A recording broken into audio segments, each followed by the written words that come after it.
What is up? It is Sam here, and today I have an awesome video. We get into the website rankings of the Democratic candidates that are running for president. Why do we do the website rankings? Because, well, first of all, you look what we have with the polling data that they want us to believe. There might be 1,000 people who get polled, and the media actually reports on that as representative of what the collective of America thinks. I think there might be a better way of doing that, and that is why we are doing this. Why is a website? Well, because the website represents one factor in our power rankings where we do the same exact thing but with multiple other factors like Google search volume and YouTube search volume and their social media. But why the website specifically? Because the website represents, to me, people who are actually interested in this person. They took the time to go to this candidate's website. So, with that being said, if this is your first time here, what's good? My name is Sam, and for those of you who are returning, it's good to frickin' see you. Let's get into it. So, it is 9:30 on, I think today is December 3rd. My birthday is actually coming up on the 8th.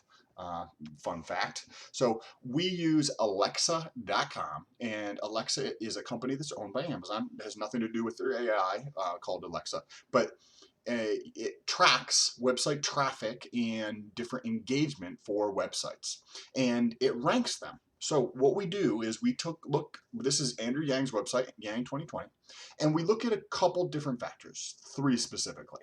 So if you go to Alexa.com and you pull up whatever candidate site you want to look at, you get right down here, it is ranked 3,269th in the United States. Now, we take that and we stack rank all the other candidates to see where they rank in the US, to see who's number 1 and who's number 11, right? Pretty simple. It's not based on 1,000 data points like a poll is. It's based upon the actual traffic to the website. It's like your boss is standing over your shoulder watching you work versus your boss is on vacation. There's two different behaviors happening. Polling versus what you actually do when your boss is on vacation, right? These are the things we're looking at. What the polls say versus what people's actual behavior is, like when your boss is on vacation. There's two other factors we look at, and we do the same thing. We stack rank them. Both of them are engagement factors. There's like a snowstorm going on right now in New England, Massachusetts. 2.34 page views per visitor. What does that mean? So that means when somebody comes to a page, they look at an average 2.34 pages per visit. And we stack rank those. Why do we do page views? Because if you have a website where you get 3.47 page views and I have one that's 2.34, whose sites would you think is better? You capture more of somebody's attention than I do, right? You're telling a better message, or your website is better, or you're able to drive more traffic. Like, I wouldn't say driving traffic because that's not going to keep people there, but this is actually keeping people on the website. So the one factor, right, is how many people are coming to the website and whatnot through the US ranking. The next is the page views, because we want to know how captivating the message is and or how good the website is. The next is actually the time on the website, very closely related to the number of page views. But the time on the website, again, same thing. If your website captures 8 minutes and mine is 3 minutes on average per person per visit, you're capturing more of people's time. More of people's time means more attention. And when you have attention, you can do whatever you want. Attention is the currency. So I took all that and put it into a spreadsheet, came up with this. So the top 5 candidates we have here.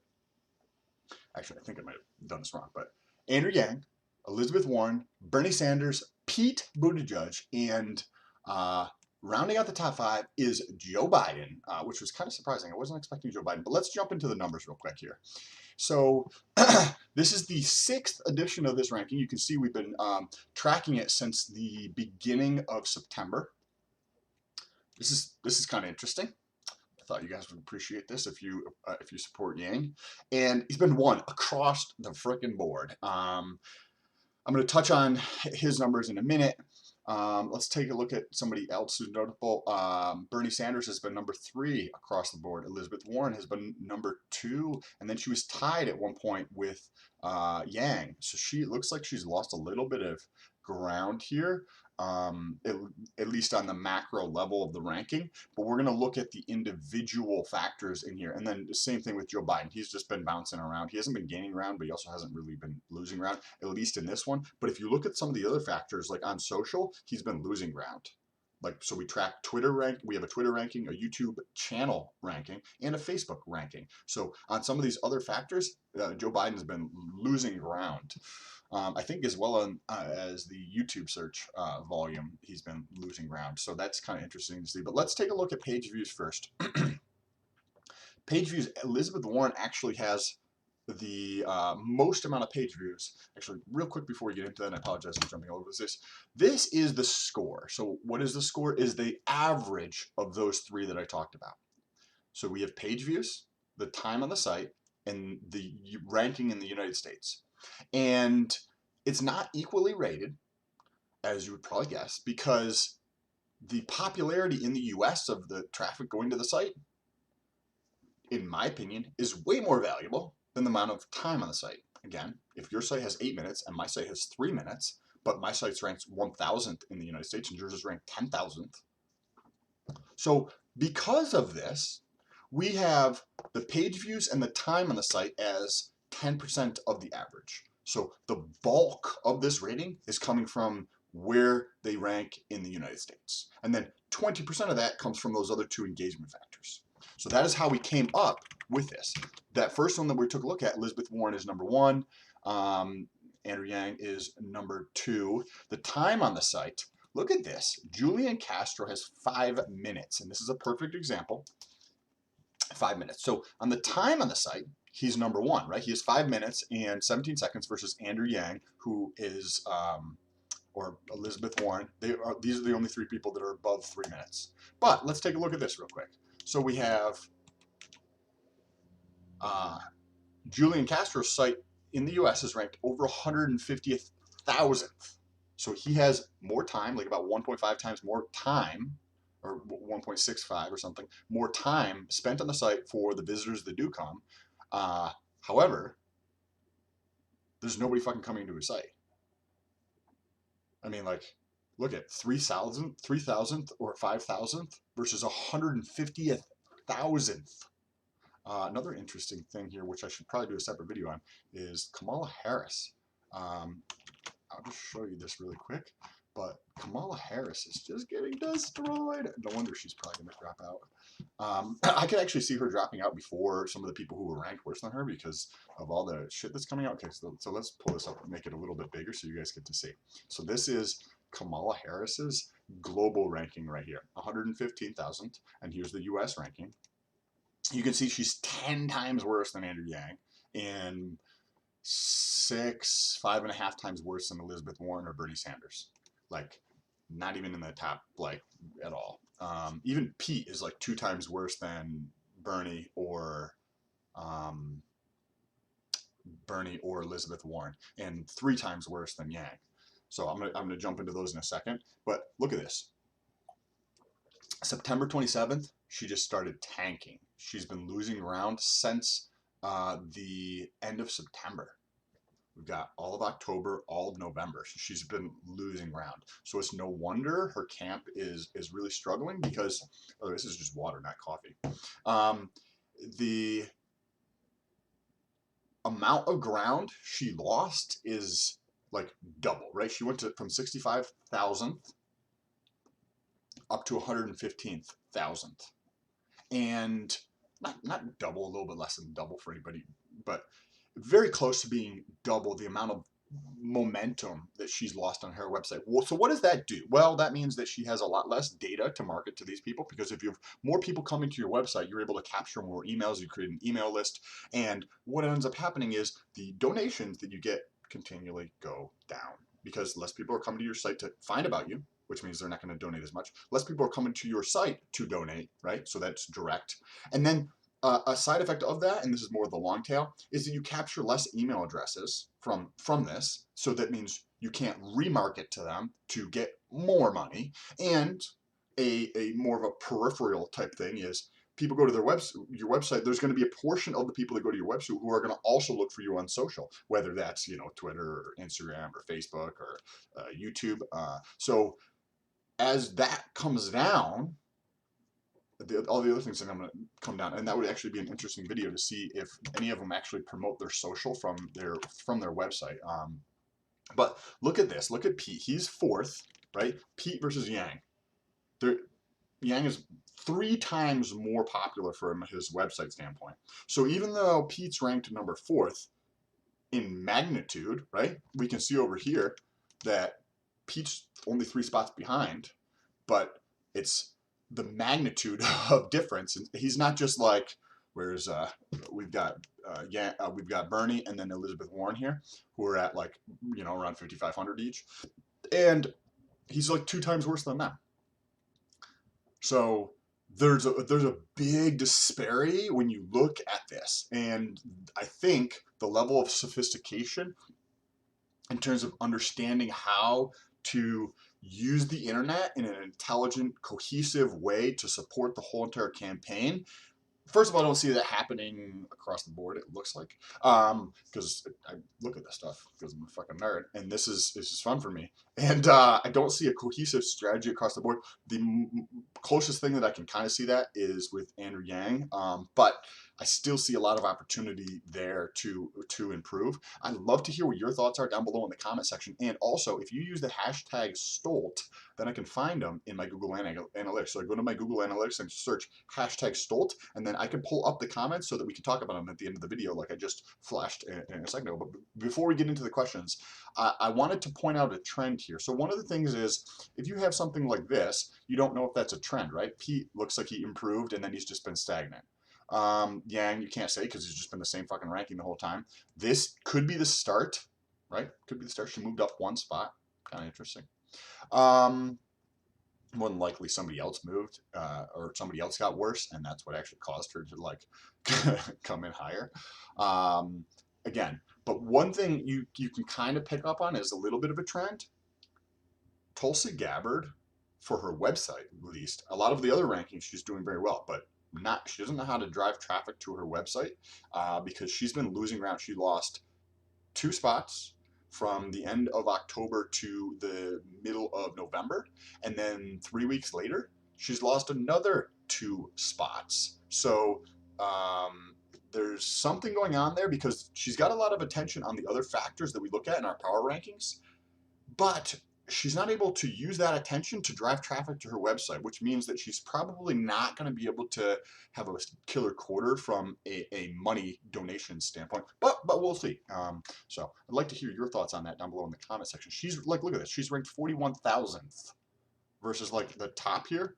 So she's 7th is like more than 10x worse than, it's like 12 or 13x worse than what Yang is, in terms of the popularity of their website, of people who are actually going to their website and looking at these people. That's pretty crazy. I'd like to know what your thoughts are down below. Look like Surfing Staff here.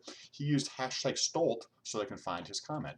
So first of all, thank you, Surfing Staff. I appreciate the comment. Tulsi is the real deal. This is in reference to Tulsi actually stealing Andrew Yang's attention. So if you want to go check up back on the channel, you can see that Tulsi, when she came out with the podcast that she did with Joe Rogan a couple days ago, as soon as she came out with that, we looked at 7 different factors, and we see that Andrew Yang's attention started to go down exactly when the podcast came out. So I don't pay attention to what these candidates say.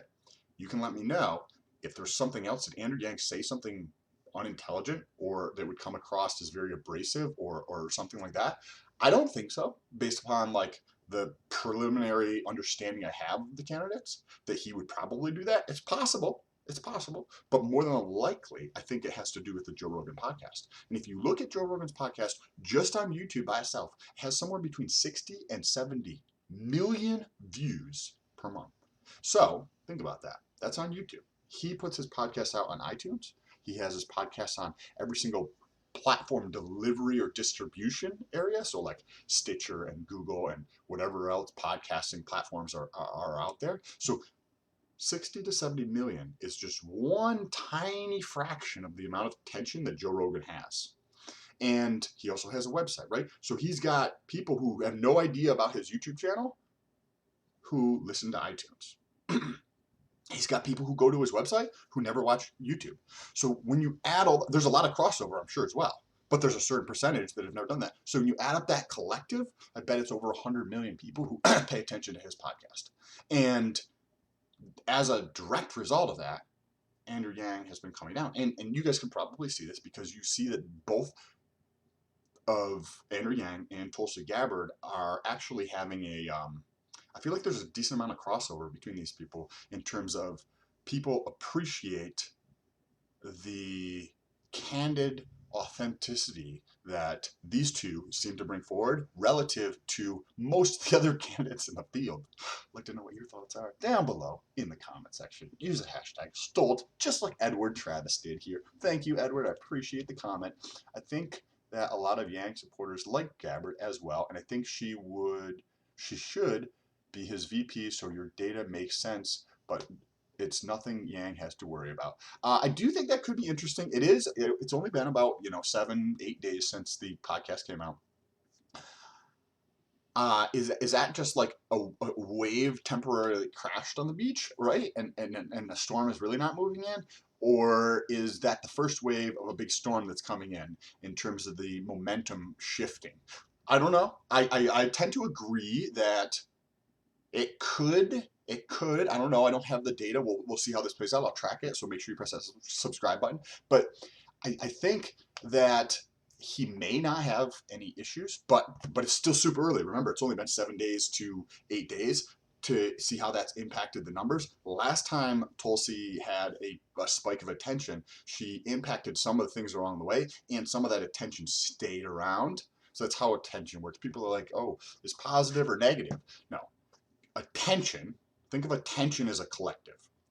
And attention's like currency, first of all. But second of all, attention, good or bad, if you have, say, I don't know, an extra 36 million people who are paying attention to you because of some controversy that came up or whatever, then 36 million people, you have a spike, right, of this 36 million, where maybe, say, on average, you have 10 million people paying attention to you. So you have an additional delta of 26 million.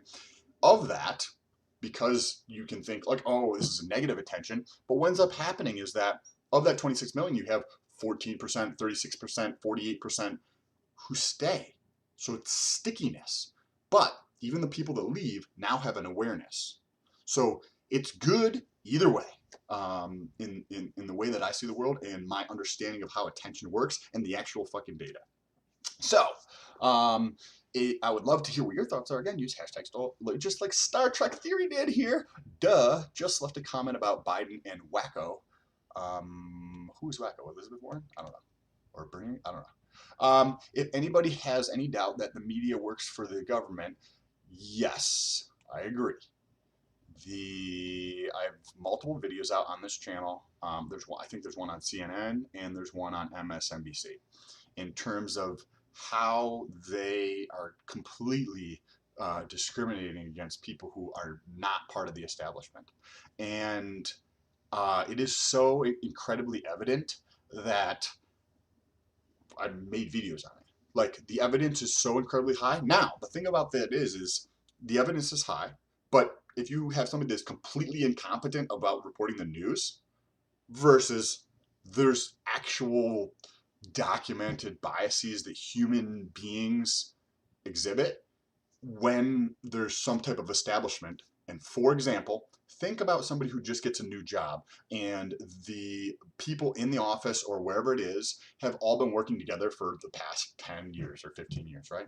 This new person comes in, what happens? They maybe feel left out a little bit, right? Probably the case here. But they also are not included in like the jokes or like the email distributions for certain things, or included in conversations of like, hey, should we do this or should we do this, or how do we want to move forward, right? They're kind of thought of as an afterthought of what's happening in the office. Bingo. So I don't know how deliberate it is versus how much of the establishment bias it is. You can Google establishment bias and do your own research, but Is it super deliberate, or is it more the established bias? Is it like 85% deliberate and 15% establishment bias? Is it 50-50? Is it 85% establishment bias and 15% deliberate? I don't know. I don't know. I just saw a comment on Twitter where they said that they had a poller call them from, I think it was a company started with a Q, and they asked who she would vote for, and she said Andrew Yang, and they said who, and then they said Andrew Yang, and then the person on the phone who was asking the questions for the individual for the comment that I was reading on Twitter, mentioned that they. By the way, you should jump into this description, go over to Twitter and say what's good. I can get back a lot faster over there than in the comment section on YouTube if there's more immediacy required. But the next thing that the pollster said, the person on the phone said something along the lines of, "Well, you have to pick a real candidate." Like, it doesn't just happen at MSNBC. It happens with the polling data. That's the whole freaking point of what we're doing, is trying to understand what America thinks. So share this message with somebody, like whether you tell them about it, whether you share this video with them, or whatever the case is. The polls, the media, those two together do not represent what America thinks. There's so many biases across the board. Let's just look at the data. Let's just, your boss is on vacation. Let's see what actually America's doing. Right? Hey, are you working hard? I don't know. Blah, blah, blah, blah, blah. Not what they tell us, but what we see they're doing. Right? Your boss calls back. Hey, how are you doing? How's that work coming along? And you're just sitting here fucking chilling. Right? I don't know. I'd like to know what your thoughts are down below. Use hashtag stole, just like Serpent77 did here. If I had to, oh man. I do not want to read that aloud, but Serpent77, I do appreciate that, and I will comment back, but I don't want to take up everybody else's time with this comment. I would prefer to read through it myself, but this is the whole entire reason why we get into into the comments, and we use the hashtag stole, because you guys leave some fucking awesome comments here with some super cool insights and things about the candidates that I have no idea. I don't listen to, I don't watch, I don't read what they say. Sometimes I look at the headlines when it comes up in my news feed here, and I'm like scrolling through, and it'll be like, oh, this, and this, and Tulsi Gabbard, or Elizabeth Warren, or Bernie Sanders, Andrew Yang. And I might read some of the headlines, and the only reason they show up in my news feed, though, is because I'm doing research for these videos. So they might show up there, but I don't actually pay attention to what they say, or what their causes are, or what they believe in, or their policies, or anything. I want to understand what the collective of America thinks. That's why we do these videos, right? So if you agree with that, and you know somebody, share this message with them who might actually get value out of it. Don't share this video with anybody unless you think they're going to get value out of it, because I don't want to waste your time, and I don't want to waste their time or my own, right? So don't share the video with them if you don't think they're going to get value out of it. But if you know somebody who might potentially be on the fence or think similarly, share this video with them so we can get this message out that it's 2020, and maybe, just maybe, there's a potentially better way of doing things to understand what America thinks. I appreciate you guys. I hope you create an amazing week. I'm going to get ready for work. Got 10 days left. I'm going to do an earnings report because I quit my job, and I'm going to figure out how to make money online. So if you want to follow along with that, as I've got 20 months before my savings run out. So if you want to follow along, see if I actually have to get a job, or if I can figure it out, press that subscribe button and that bell notification so YouTube can notify you every time I post a new video. Peace.